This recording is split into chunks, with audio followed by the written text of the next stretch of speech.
How's it going, guys? This is Higgins with Legal Automations. I'm on a quest to try out every filament in every color, and on today's episode we are taking a deep dive into eSun's basic PLA in bone white.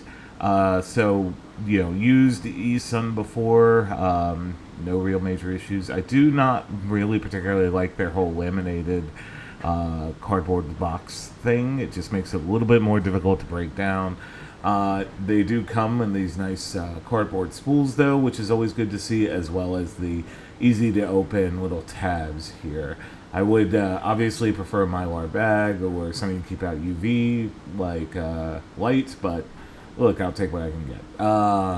Anyway, this is the bone white, and as you know here at Legal Automations, we always dry our filament for at least 6 hours. So I'm going to go ahead and put that in a filament dryer, and I will see you back here in a jiff. Alright, so if you're new here, we always start out by printing a benchy in the generic filament settings in Bamboo Studio, in this case generic PLA.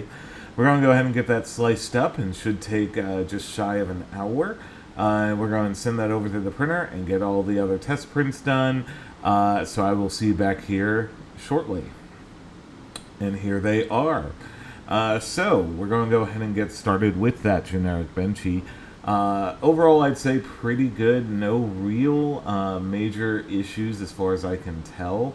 Yeah, again, nothing super major that I can immediately tell from the generic print.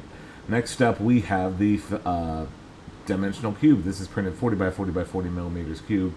This did lift off of the build plate somewhat. You can see because it's not a perfectly straight line there at the bottom, but overall, I'd say pretty good. As you can tell. So next up we have the temperature tower, and the best temperature for this one I would say is probably close to 200. Very little globbing and no real stringing on the spike there, so that's always good to see as you're working with this filament. So 200 degrees.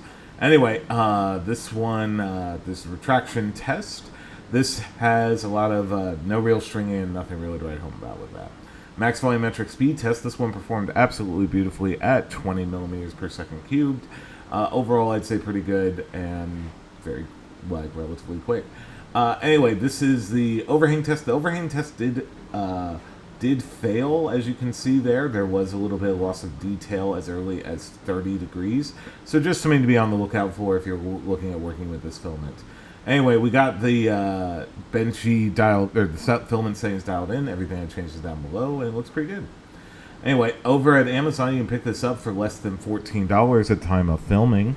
Overall, I'd say it's pretty good, as you can see from eSun, and all that stuff. So my overall thoughts are, if you're looking for a nice, inexpensive filament that performs pretty well, and you need this particular hue, it's worth checking out the eSun basic PLA in bone white. Anyway, if you like this type of content, be sure to like, comment, subscribe, do all the nice YouTube things. I'm a relatively new YouTube channel, and it really does help. Anyway, this has been Higgins with Legal Automations. Hope to see you back here at the next full review. Thanks.